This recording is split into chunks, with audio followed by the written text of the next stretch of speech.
Welcome to Work from the Inside Out, a podcast that highlights real-life stories, practical strategies, and best practices for transitioning your career from unhappiness and dissatisfaction to fulfillment, meaning, and joy. Now here is your host, career and executive coach, Tammy Guler-Loeb. Hey everyone, I am really delighted to introduce my guest today, Irina Cozma. Irina is an executive coach, speaker, trainer, and consultant who helps professionals have better career adventures. Over the past 2 decades, she has coached and trained hundreds of C-suite executives, leaders, professionals, and entrepreneurs across industries from startups to corporate, private to public, and local to global. Irina also has leadership roles in Fortune 500 companies, in tech at Salesforce, and in finance at Wells Fargo. Irina has lived, studied, and worked in 4 countries. She is an ICF certified coach, writes for the Harvard Business Review, and teaches at Purdue University. Please join me in welcoming Irina Cozma, PhD. I meant to add that before. Thank you, Tammy, for inviting me. Very happy to be here. Really happy to have you here. We've known each other for a few years, but what I don't know is much about your earlier years. I know you're originally from Romania, and you're speaking to us here from your home office in Charlotte, North Carolina. So tell us about those formative years and how they may or may not have informed where you are today. Sure. So I probably split my story in between before US and after US. Sure. My life is somehow split like that. And in my early days, I don't know, there is always this question, what do you want to become when you grow up? And my life started different directions initially. And this is maybe a lesson for everybody listening. You never know what life brings your way. So because you started somewhere doesn't mean that you're going to keep going on that particular journey. So for me, my initial path was to become a professional athlete. So I played volleyball for 8 years. I was in the Romania national team, and it looked like that's it for me. I will be a professional athlete, and oh, wow. I will do that. For 8 years, that was my life, training every other day, playing games in the weekends. I did that with so much pleasure, and it was so interesting to me. With that, I didn't even thought, or I didn't even analyze. It was something I was doing. That was my life. And for me, that stopped after I was selected to the national team, the junior national team, when things became a little more serious. Yeah. And I realized that that's not the life I wanted for myself.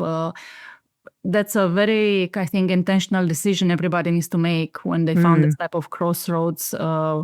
It's not good or bad. It's just what's interesting to you, what's the direction. And I knew that I did not want just to sleep, eat, train. I wanted to do other things. Again, how old were you at that time? What was that? I was finishing high school. Okay. Happening. So it was also this pivotal moment, I'm going to college. What am I doing here? Am I following this athlete career, or I'm following something else? And that was some tough conversation with my father, who wanted me to become, that was one of his desires for me to become an athlete. And also my father had other desires for me in parallel. I think now in retrospect, I'm thinking he was working multiple plans for my future. The other plan was for me to become an accountant. So, oh, really?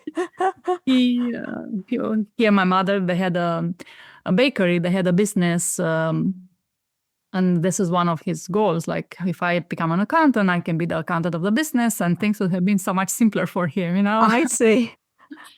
So that's why actually the college, the high school I went to back in Romania was a high school that was focused on accounting. So I have that background also, which is very helpful to my current life. Yeah. So, but again, as I finished high school and all this more fundamental question came to me, okay, what do I want to do for the rest of my life? I still am, but I was definitely a reader. I was reading a lot. This is how I spent my teenager, adolescence years. And for me, I realized that humans are interesting. The human stories are interesting. And I asked myself my question, okay, what profession gets me closer to human stories? And that's how I learned that there is this thing called psychology. And I'm like, okay, that's what I want to do, psychology. So when you were, a teenager and you were into reading, were you reading fiction, nonfiction, biographies? I'm just curious, like you're going to volleyball practice all the time, right? And I'm assuming was there an Olympic team? Was that an Olympic sport too? Was that? Yeah, when I was in the national team, they were preparing us for the next Olympics. I don't remember which one were, but That'd be intense. I was reading more philosophy. That's what I was, and I did the classics, Greeks, and all of that. Wow! And, so that's and then some Romanian philosophers. So that was interesting to me. And you mentioned autobiographies, and that's kind of the second most interesting stuff to me: autobiographies and biographies and memoirs. And that's, I think, where this human thing came to my mind, like these humans, how they go through their life. And I also had this understanding that I'm going to just know my life story. I'm going to live just my life. And I was like, can I live more lives through other people? Interesting. So there was even a sense at that young age that there was a part of you that really wanted to live your life shaped by you rather than what other people seemed to want for you. That's a good point. There was something, I mean, I don't know that you realized it at the time, but clearly, because I think at that young an age, right, your parents often are very influential. Clearly there was a lot of there's the accounting piece, the volleyball, you were clearly talented. So oftentimes when we're good at something, we get encouraged to do those things, especially if it looks like we're going to be able to achieve a certain level or some type of success. And you get encouraged to do these things and you go along with it thinking, well, I guess this is what I'm supposed to do. But there was this other part of you, it sounds like, that was saying, yeah, no, this is not everything I want.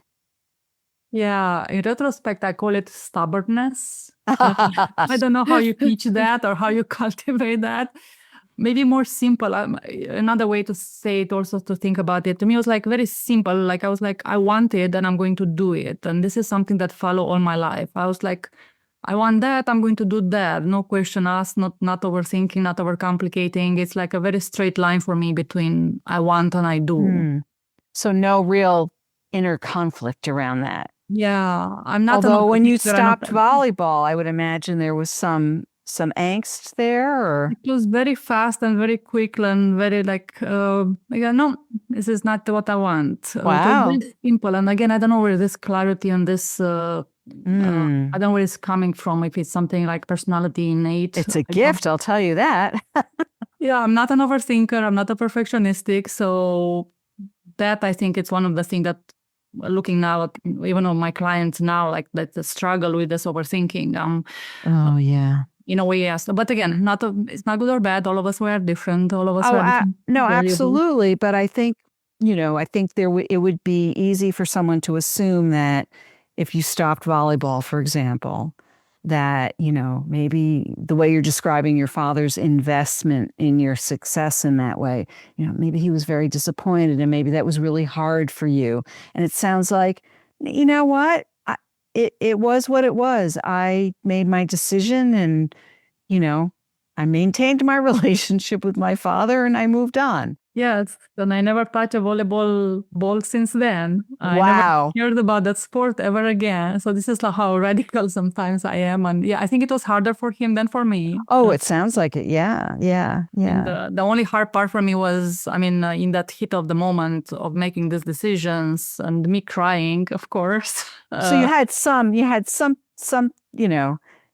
it definitely tugged at you in some ways, but it sounds like the decision itself was very firm.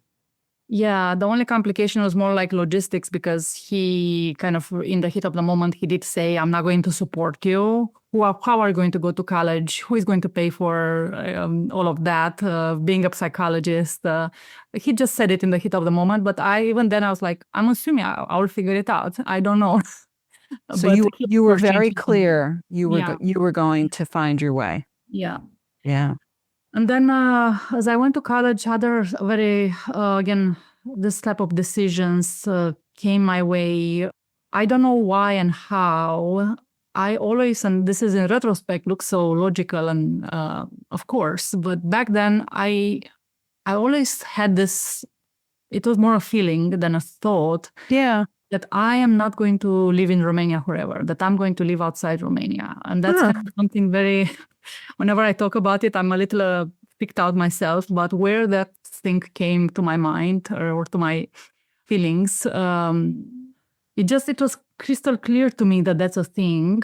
Also, a very amusing part of it was that I was not doing anything for it. It was just clear to me that it's going to happen. I did not know anybody who left Romania. I did not know how would you go outside. But it was just like, I'm not going to live here forever. I'm going to live somewhere else.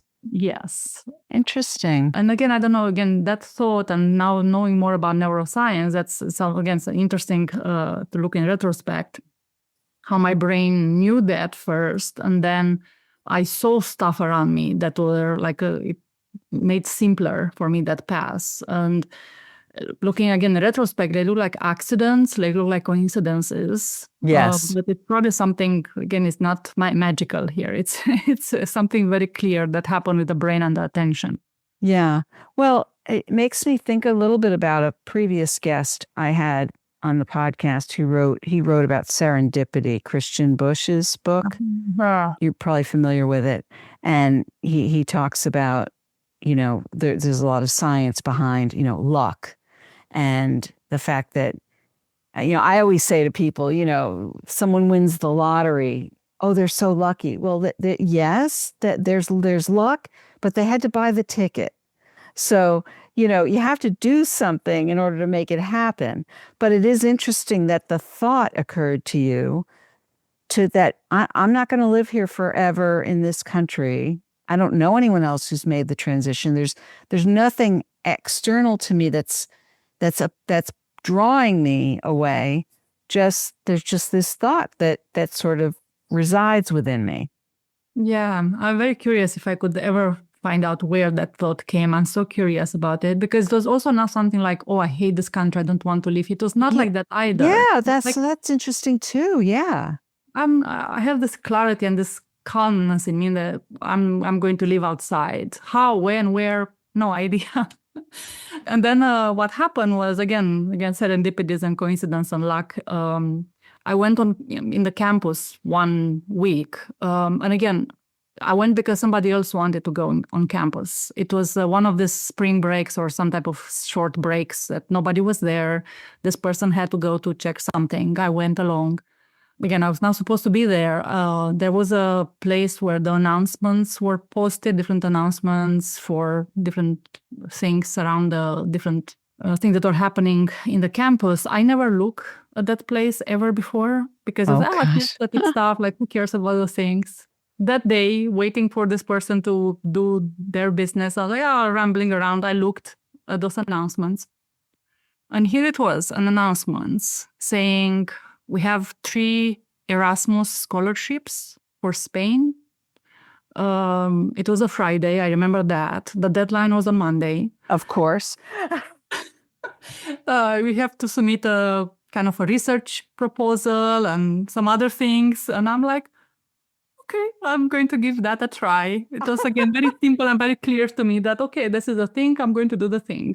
Now, what year in school were you at that point? I was in my third year. Third year. And were you studying? You were studying accounting or something else? I was psychology. So I was in college. Studying psychology. Okay. I was in college. So I was doing psychology. I think by then I kind of had a hint that I did not want to do therapy. I don't want to do clinical psychology. I wanted to do organizational psychology. So I started getting a little more clarity. But long story short, I applied for those Erasmus scholarships. I got one of the 3 ones. And this is how I ended up first time leaving Romania. It was in Barcelona. I spent the semester in Barcelona. I always Nice. say, yeah, that kind of that was the first country and the first city I saw outside Romania, and it kind of ruined all the other cities I saw after that because I Barcelona is understand. so special and so It beautiful, is. so interesting, and this is important to the story because slowly coming to the how I ended up in US. I did that semester in Barcelona. I went back to Romania. I did a master in Romania. And during that master, I had this thought like, I want to go back to Spain. Now I knew a little Spanish. And this is another story. Like I went to Barcelona to Spain without speaking one sentence, one word in Spanish. This is how, again, how I do things in life. So I'm curious now, when you went to Barcelona, you wrote the proposal over the weekend. You had to come up with a concept for some research. Were you supposed to be able to speak Spanish or study in Spanish over in Spain? Because I know some of those programs, did you speak English at the time? Kind of. So the requirement was Spanish or English. Oh, okay. The irony of it is that the school where this Erasmus scholarship were placed were a school, and I don't know how much you know about Spain and Barcelona and Catalonia. They don't even speak Spanish, they speak Catalan. Yes, I do, yeah. So that was pretty hilarious. We couldn't speak in either one. So they were speaking Catalan in the classes. And for us, they were trying to speak Spanish for me and my two other colleagues to understand a little. But I did not understand anything anyway. So, that is hysterical. They were speaking Spanish to help you out, even though you didn't know Spanish. Yeah. And I was lucky because, again, I don't know how much our listener knows about languages, but Romanian is the Latin language, like Spanish. Romanian is the least Latin language than the other Latin languages because we are over there in Eastern Europe, Right. among a lot of Slavic countries. So we have a lot of other influences in our language. Yeah.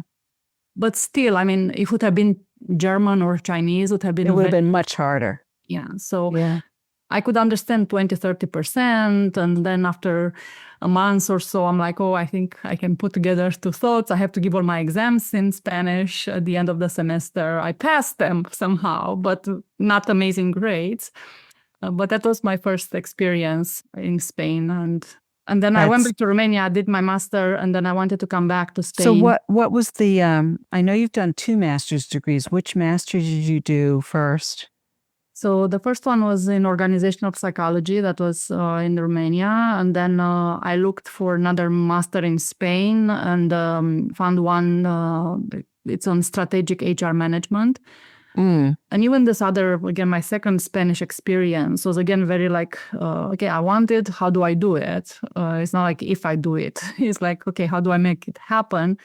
Again, I didn't have money. I couldn't pay for school, and you still need to be accepted to a school, but then you need a scholarship. And from my random searches on internet, I learned that there was a ministry in Spain, like external affair ministry of Spain in Romania or something. They were offering 10 scholarships for Romania. Long story short, there was this entity in Spain that are offering 10 scholarship every year to Romania. And I'm like, I'm going to apply. I mean, what is the probability for me to get one of these 10 scholarships? But I got them. I got one. And that's how I ended up going the second time to Spain. Now, did you go right from one master's degree into the next? Yes. Interesting. Interesting. Yeah, and for me, school was always for me, again, it's not, I don't know if it came easy, because I wouldn't say it came easy. I'm not a big fan of formal education necessarily, but for me it was a tool to go see places and go see other things. Yeah, that sounds about right. Yes. And now as we are approaching our American story, so this is how this country came into my on my radar, because I thought Spain, it was good enough. Like, why? Like I could have stayed there probably if I really wanted. Yeah. But then again, coming back to questions and answers, I had this question, a research question that I asked myself: which city is more beautiful, Barcelona or New York City? Oh, and that's a question. How did you come up with that question? It don't just know. came to me, yes. Okay. And like other things that come to our brains randomly. So the master's in strategic HR management, that was also in Barcelona? It was in Salamanca. Oh, okay. But Barcelona was Made an impression on me. made an Yes. impression. Yes. Okay. Yes. And probably So I it's saw on like- TV, I saw pictures with New York and it looked so interesting to me. And I was like, but Barcelona looks so interesting too. Like, which one is more beautiful? So that was a question I needed an answer for. This was Okay. happening around 20 years ago or so. And back then was very hard from Romania or from, like I was a Romanian, I'm still a Romanian. It was very hard for a Romanian citizen to get a tourist visa to come to US. Really? Especially a very young Romanian with no properties, no children, no nothing, no roots, basically. I was a very high risk of illegal immigration. So I knew I would not get a tourist visa to come. Because this is how any normal person would think. I will take a tourist visa, I will go see New York and I'm answering my question. But that was not an option for me right then. And this is again an interesting thing, how life limitations, what they do to you. Because if I could have done that, this podcast would have not happened. I would have not met you. I probably did not stay in US. I would have come, visit New York City, go back with my answer to my question. I know what I would say if I had to answer the question, Barcelona versus New York City right now. But anyway. You can ask me. I have an answer to that question. For me, the answer that it's a tie for me. It's a tie. Because I feel like filming both of them for different reasons. Well, they each offer very different things, I would say. Yeah. So I couldn't come with a tourist visa. I couldn't come with a work visa because I did barely any work in my life by then. I was just You've been a student your whole life. So for me, the easiest way to come to see New York was, again, study and a student visa. So that was my way in. And I thought, hey, I have 2 masters. Let's do a PhD now. And that's a little confusing for people. When people think about me and they know that I have a PhD, they assume a certain type of person that, I have a little of that type of person that does a PhD. But for me, it was not about a PhD. For me, it was... I get it. That I would say you're the first person I've met who chose to do a PhD based on wanting to go to a location. I'm sure you had some other interests. I know you're deeper than that, but it's fascinating. So keep going. Yeah. And the irony of it is that I did not even ended up going, studying in New York City. I very soon realized, I did not know anything about universities in US, about the fact that you have to pay for going to school. That was a new concept to me. Like, I never paid for school before in my life. Mm-hmm. And I'm like, I'm not going to pay for school. I'm not going to start now. So I realized that the assistantship that they will give me that came with a PhD, they gave you some money to... I couldn't live in New York on that money, and I didn't have any savings. I did, and again, I don't know how much listeners know, but as a student on student visa, you cannot work. It's illegal for you to work. So I knew that I cannot work to make more money. I didn't have any savings, and I was in time on my life when I was not okay to live with 8 people in a room anymore. I did that before. I know how it is to live with 6-8 people in a room, and I'm like, I don't do that. I don't want to do that again. So I did not even apply to any universities in New York. I looked for affordable cities, and that's how I ended up in Knoxville, Tennessee, at the University of Tennessee. Nothing like New York City. Definitely nothing like New York City, that's for sure. But you wanted to get over to the US.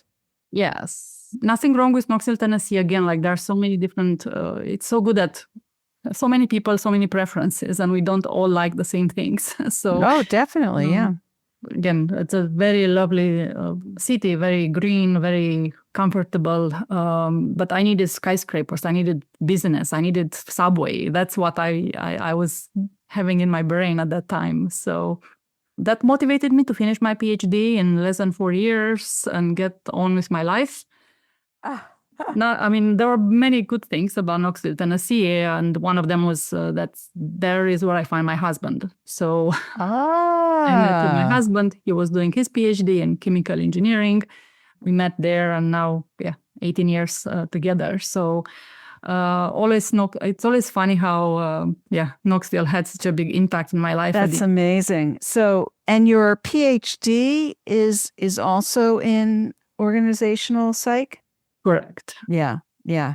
So you end up in Knoxville, which is definitely not New York City.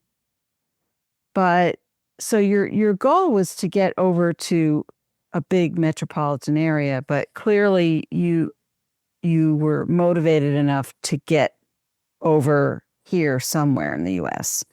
And you got your PhD in less than 4 years. It's still a big commitment though. Again, school was never a problem to me. I mean, I kind of understood the rules of the game. I'm like, okay, you want me to study for this exam? I can study for this exam. I'm not going to remember anything next week, but I can study for this exam.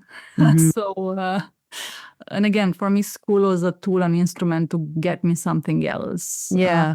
Again, I didn't overthink. I'm like, okay, you want me to do this? I'm going to do this. I need to pass. I need this grade. Right. It's transactional in a way. Yeah.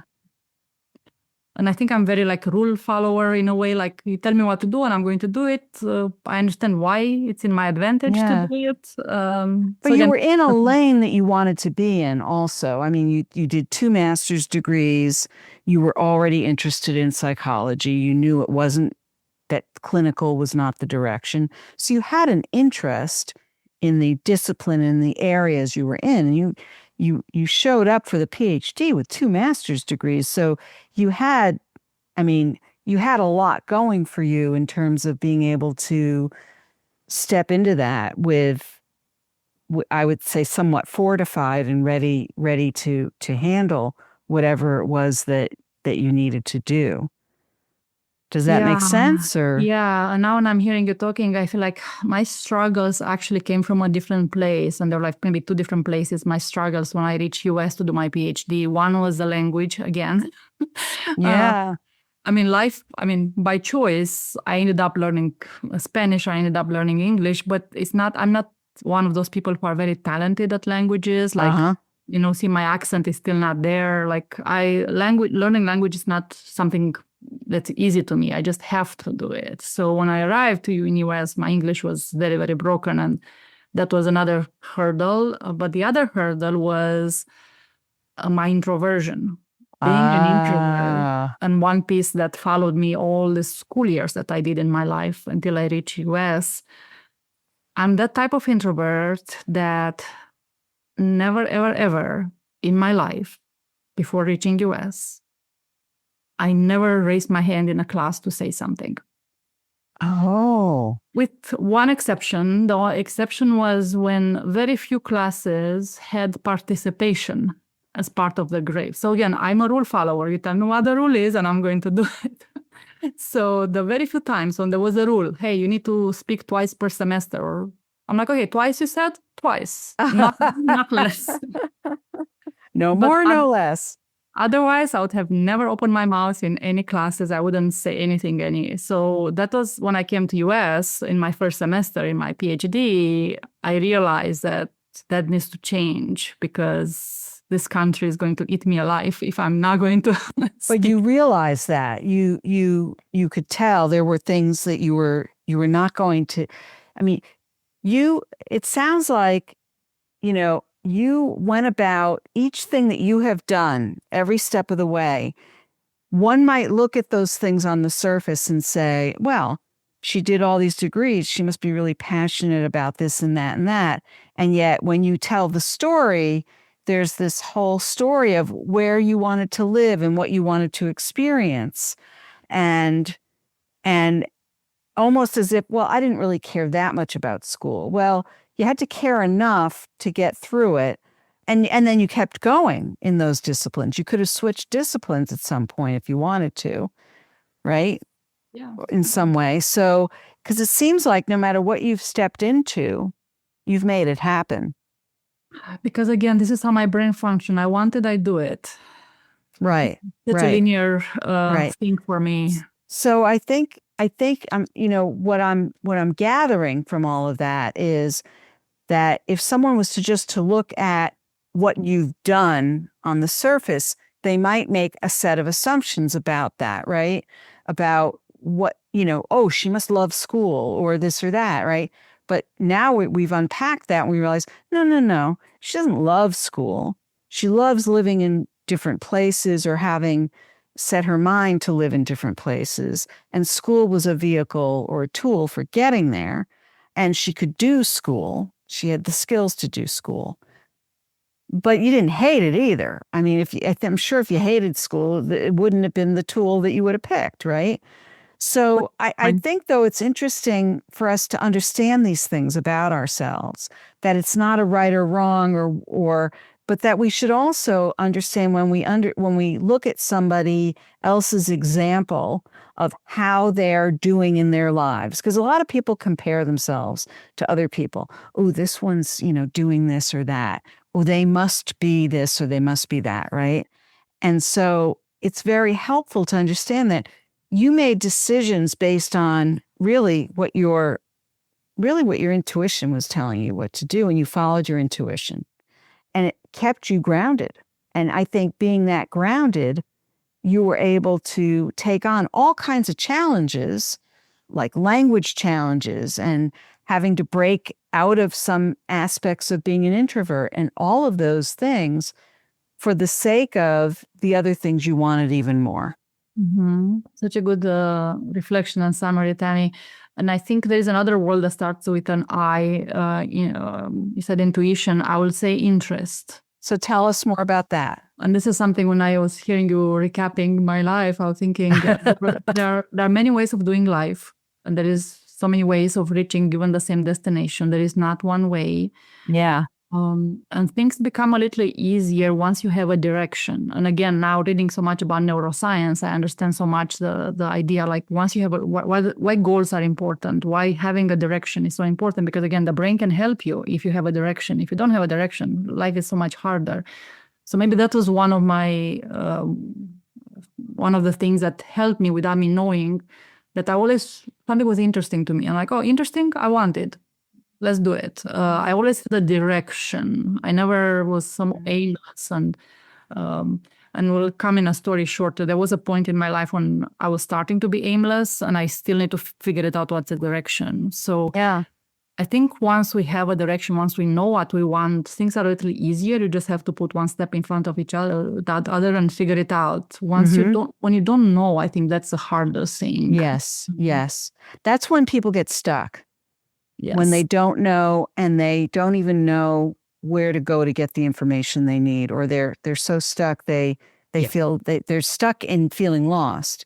And what I think you've done so well is when you've thought, well, I think I want to do this, and then something might present itself as an opportunity, and you would step into it not really knowing how it's going to turn out, and not worrying or overthinking it. And that's the other place where people get stuck, right? They start to overthink it and stop themselves. But you just kept going. And whatever happened, even though there probably were times where you said, what have I done? Yeah, and it was You hard. might have had a few of those moments where you're like, oh my gosh, what have I done? But you kept going. Yeah, and things are hard. Things are never easy. Like there is no fairy tale here. And again, I don't know how much is innate and how much is built. And one thing that I realized actually very recently, I don't know if me playing sports for so many years helped in any way. Yeah. I honestly think not. But there is one thing that I kind of credit those years of playing, this idea of failure. Like that's such a foreign word to me. I never even think about it, like when things are hard, when you don't manage to do what you're planning to do, I never think I fail, or I always think, that did not work. What else can I do?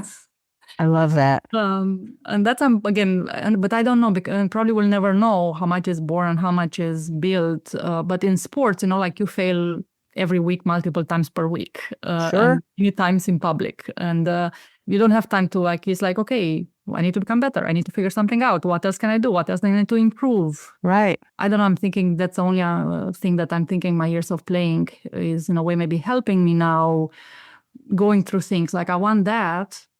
I will do it. It's a lot of ups and downs in between, but it's never, oh, I cannot. It's always what else. Right. I love that. That's a great thing for our listeners to hear, because I think sometimes we just get stuck in a perspective, right? So you went to Knoxville, you got your PhD, you got a husband. Did you get to New York City at any point? Yes, I saved some money from my assistantship and the summer break. So I had to wait the entire year, and in the summer break, I took what we called back then a Chinese bus, and that was.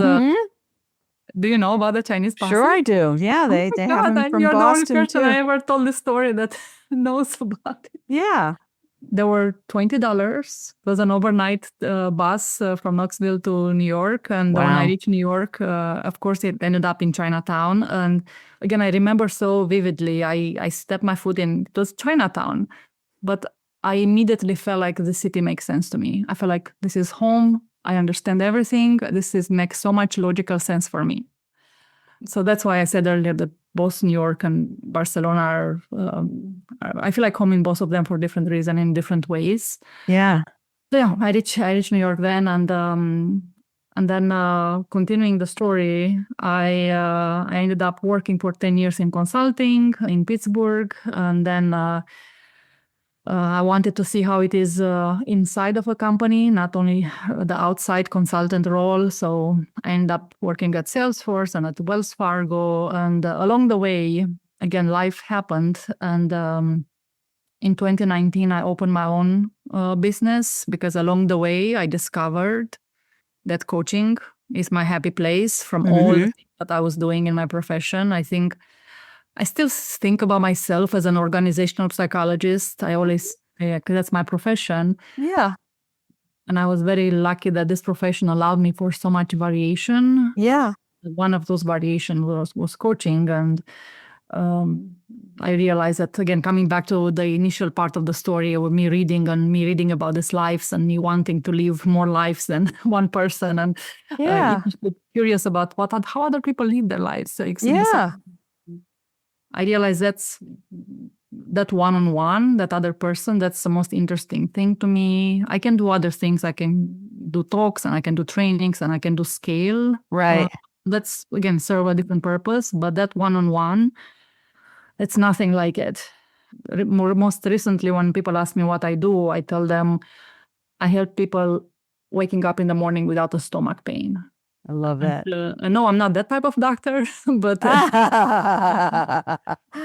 like if I can help my clients to be more equipped, more prepared, have some perspective, become better, so they can go through their work days and work lives a little more at ease. That's what I want to do with my life. Yeah, I even as you're talking about it, it's like, and it's not to say that you couldn't do some of that from within a company, but there's that whole other element of you still have to work for the company, right?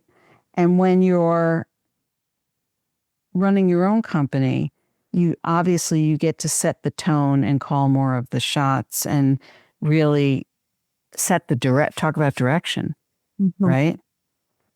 And also talking about how unexpected life is. I never wanted to have my own business. And I think I mentioned earlier that my parents had a business.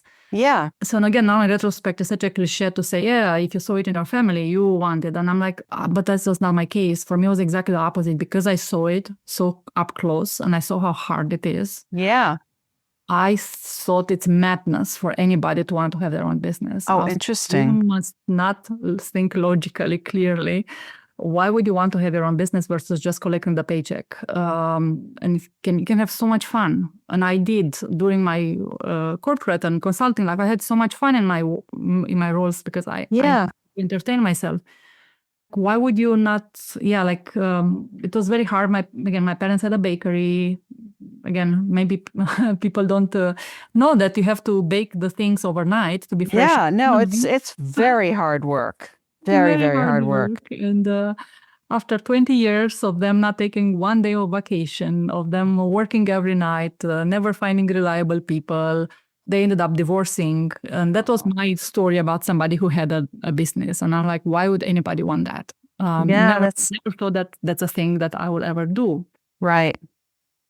Fast forward 2018, 2019, different things happened in life. And I ended up a place where for the first time I found myself aimless.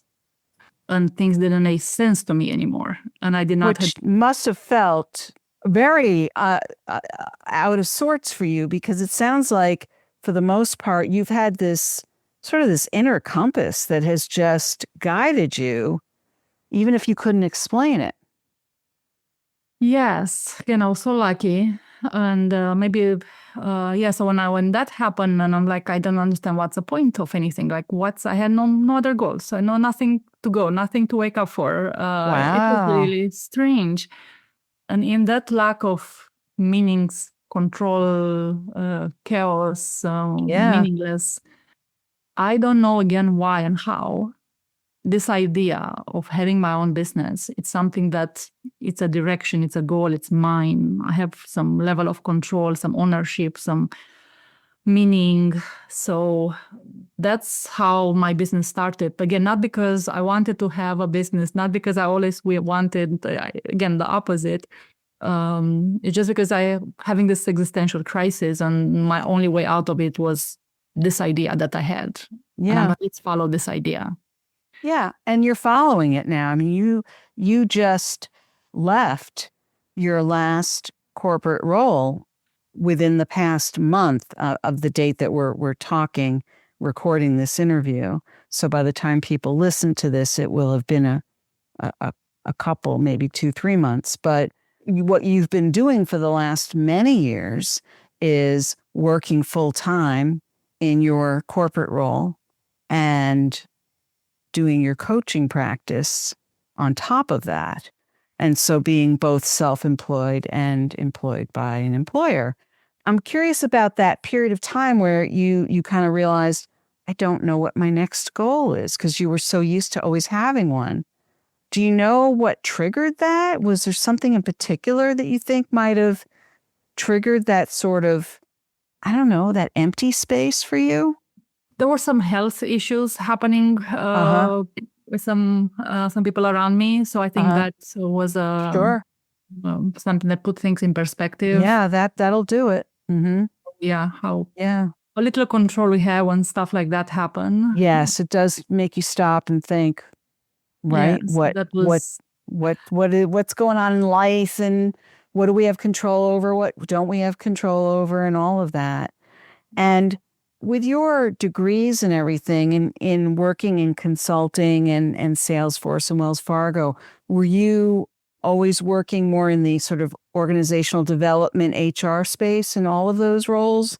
Correct. Yes. Talent management, HR, that's the space where I usually live. And I would say, I know you're not asking this, but this came to my mind now. Yeah. Again, coming back to, there are so many ways of doing life. And maybe again, I think I'm keep hearing myself saying this. I don't know how much is innate. I don't know how much is built.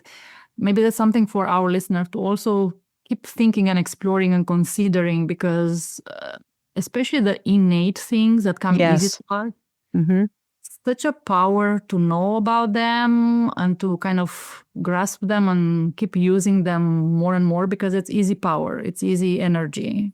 And coming back to why I'm mentioning this, because I had this double life for 6 years, and I credit a lot something that, again, I think it's innate in me, and I have no merit for it. It just happens to me, which is I have speed and I have focus. Mm-hmm. I did not work for that. It just happens that I'm very focused and I have a lot of speed. Right. I believe in speed also. I don't believe, again, I'm not a perfectionistic. I'm not an overthinker. Right. I think quality comes from speed, but I'm not optimizing for quality. I'm optimizing for speed. So that helped me to be able to have this double life for 6 years. And Mm. again, I gave it all to my full-time jobs because, again, I don't know how not to. I love so much my profession, and it's so interesting to me, everything that I do. So Yeah. everything at work was interesting, and everything in my business was interesting. So that the fact that I could maintain both at high level and high standards was because this innate thing of speed and quality. So just something for people to consider. Yeah. And I think also that even though you might say, I go for the speed over the quality, I've seen your work and I know there's a lot of quality in there. So let's not understate that. But I appreciate that you're pointing to that you don't overthink things, because I think that probably actually feeds the ability to move more quickly when you don't slow yourself down with overthinking and perfectionism, right? The other thing I want to mention, which I think is vitally important here, is not only were you working full time and building a coaching business, you've also been writing for Harvard Business Review. And that takes time. You and I have had many discussions about what that involves. And so people can definitely take a good look there if they want and find some of your articles there.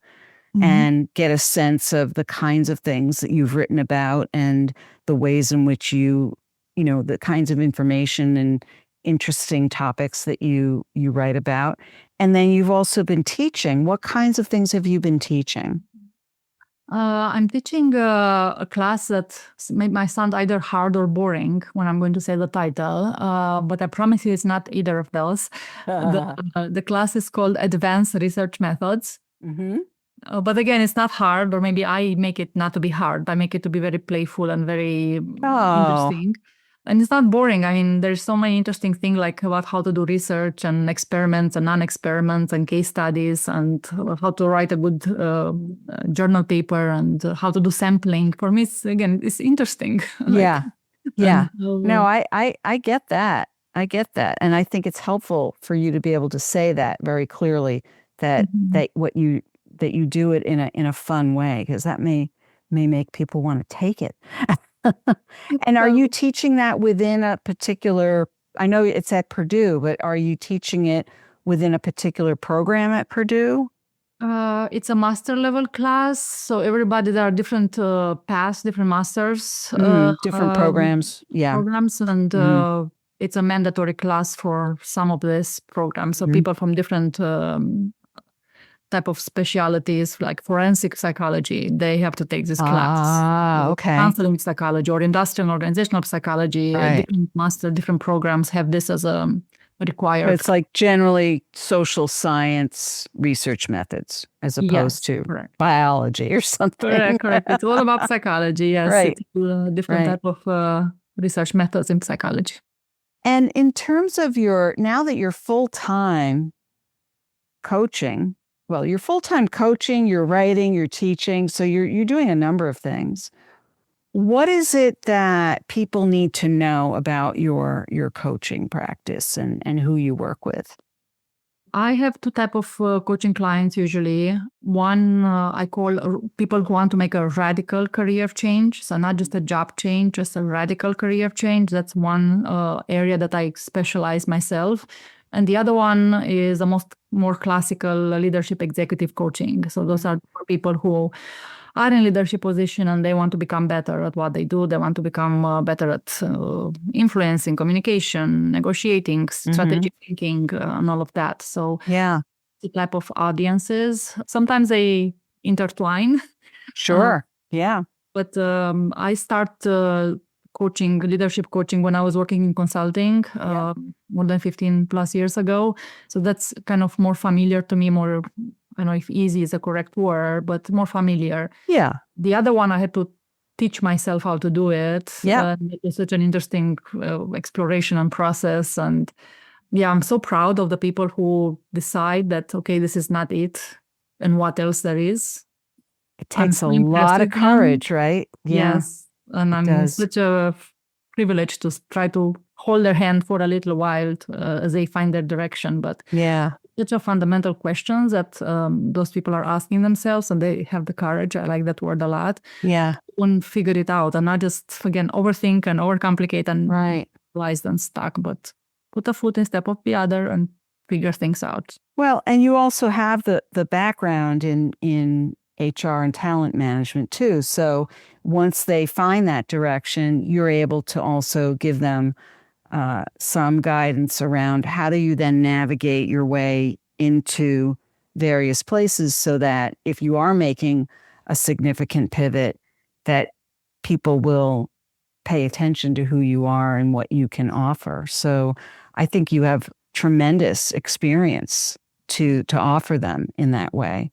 And I want to emphasize something in what you said there. Yeah. Again, this idea, and again, I hope this is useful for people listening to us, of having a direction. So once you have a direction and once you know what is it, things are a little easier. Yes. But that exploration before that, that's so hard and so messy and so it takes so much time and it looks so directionless. It's so necessary though. So necessary. There's no other way. I mean, you're preaching to the choir here because you and I do some of the same work. So in fact, we do a lot of the same work. I don't have 2 master's degrees and a PhD, but I only got 1 master's degree. You didn't want to live in different countries. That's all. No, I did not. I lived in Minnesota for a while. Does that count? No, that doesn't count. But the point here is that yes, it is hard, but it's also hard, I think, to stay stuck in a place where, as you were saying, you wake up Monday morning and you don't even want to get out of bed, And so some people, though, get comfortable in their discomfort or in their unhappiness. And that's not the business you and I are in. You and I are both in a business of helping people to really move through that. And even if it's difficult, that's why people come to people like you to help them find their way. I think it is difficult, and a better way to do it is to work with somebody who has some experience with this and can also give you the tools you need to be able to find your way through the process so that you can get that direction and clarity. And so, this is an advertisement for coaching. So speaking of which, what's the best way for people to find you, Irina? My new office is on LinkedIn.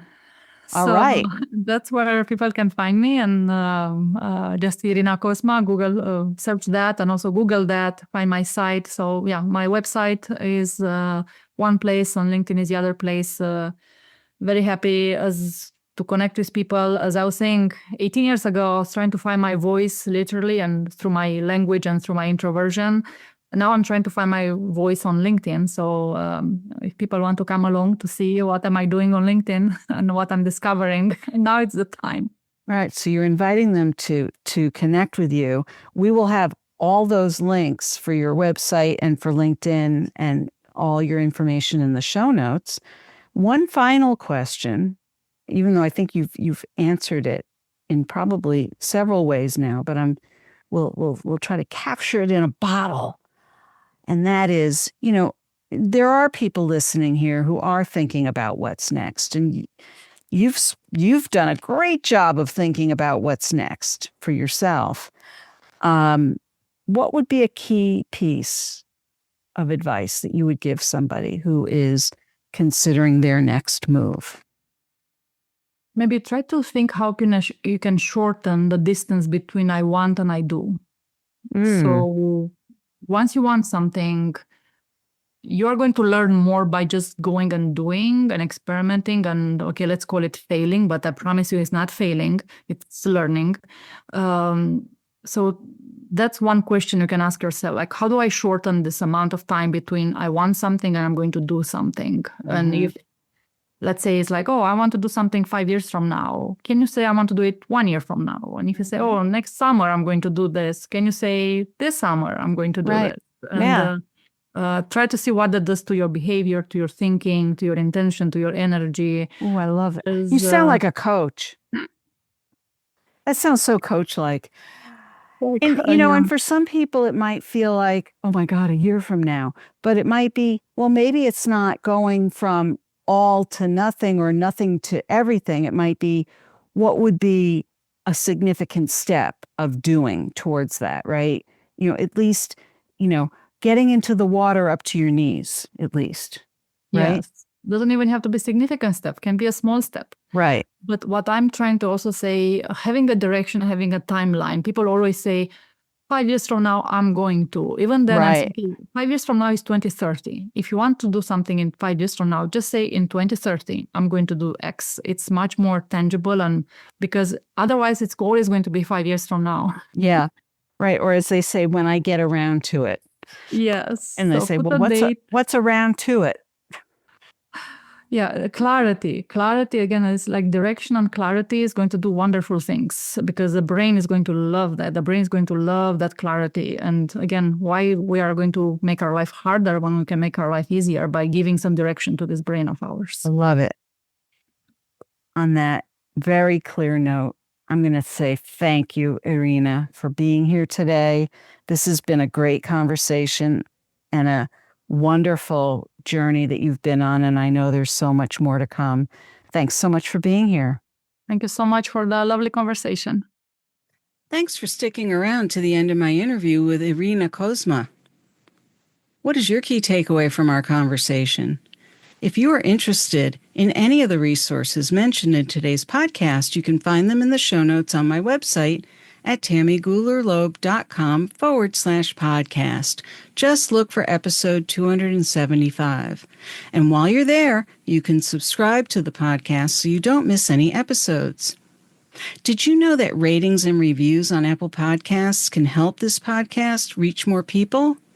Please help me to inspire more people to move their careers in meaningful directions by clicking on the Apple Podcasts button. Leave an honest rating and brief review. I'd so appreciate it. Are you anticipating your next professional move? Check out my award-winning book, Work from the Inside Out. Break through 9 common obstacles and design a career that fulfills you. It's available through my website, Amazon, Barnes & Noble, independent bookstores, or through your local library. You can also help sustain this podcast by buying me a cup of coffee at buymeacoffee.com/TammyGL. Since this podcast is self-funded, your support is acknowledged and appreciated. Thank you so much for listening, and remember, it's never too late or too impossible to increase your sense of fulfillment and satisfaction in your work and other meaningful activities. Let me know how it's going for you. I'd love to hear from you. Bye for now. Thank you for listening to the Work from the Inside Out podcast. For more information, you can find us at www.workfromtheinsideout.com.